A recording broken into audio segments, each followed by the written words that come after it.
शुरुआत की बात करूं तो भारत सरकार के द्वारा 1984 में इसकी शुरुआत की गई थी कि स्वामी विवेकानंद जी की जन्म जो जयंती है उसके उपलक्ष्य में प्रति वर्ष 12 जनवरी को हम राष्ट्रीय युवा दिवस मनाएंगे। और इसी चीज के तहत 1985 वर्ष 1985 से हम इसको मनाते आ रहे हैं।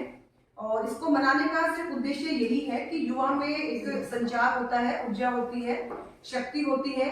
अगर वो शक्ति सही दिशा में जाएगी तो निसंदेह हमारा देश बहुत आगे जाएगा। आप विवेकानंद जी को पढ़ना बेटे, जितना आप उसको पढ़ोगे, जितने उनके जो थॉट्स थे, उन्होंने ना सिर्फ भारतीय संस्कृति अध्यात्म का बल्कि भारत में बल्कि विश्व के पटल पर, ठीक है, पश्चिमी देशों में भी उन्होंने भारत के अध्यात्म और संस्कृति का एक परचम लहराया था। जितने भी उनके विचार थे, एक और उन्होंने बहुत अच्छा कहा था कि भी आप सकारात्मक सोच रखिए, जितने आप सकारात्मक सोच रखेंगे उतना ही आप ऊपर की तरफ जाएंगे, आगे बढ़ते जाएंगे। इस चीज को हम आज के दिन कैसे कोरिलेट कर सकते हैं? आज कितना डिप्रेशन है, कितने यूथ मतलब जो हमारे बच्चे हैं, युवा बच्चे हैं, उनमें कितना डिप्रेशन, कितनी निराशा है।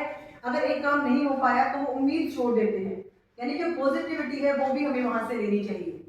इसके साथ ही जो राष्ट्रभक्ति है, जो देशभक्ति है, वो भी हमें स्वामी विवेकानंद जी के विचारों से लेनी चाहिए कि उनके अनुसार देशभक्ति क्या थी कि स्वयं का अर्पण कर दो अपने देश के लिए।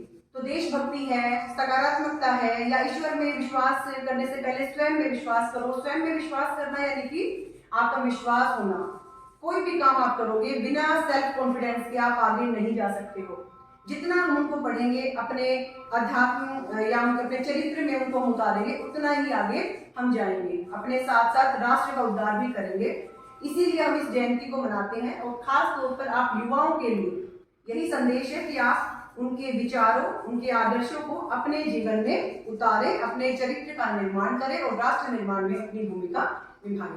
तो आशा करती हूँ आप सभी आगे आने वाले जितनी भी एक्टिविटीज होंगी उसमें बढ़ चढ़ कर भाग लेंगे। और मैं बहुत बहुत धन्यवाद देना चाहूंगी हमारे एनएसएस वॉलंटियर्स को कि उन्होंने पोस्टर, स्लोगन, डेक्लामेशन हर कंपटीशन में आज अपनी भागीदारी निभाई है। तो इसके लिए आप बधाई के पात्र हैं। बहुत बहुत धन्यवाद।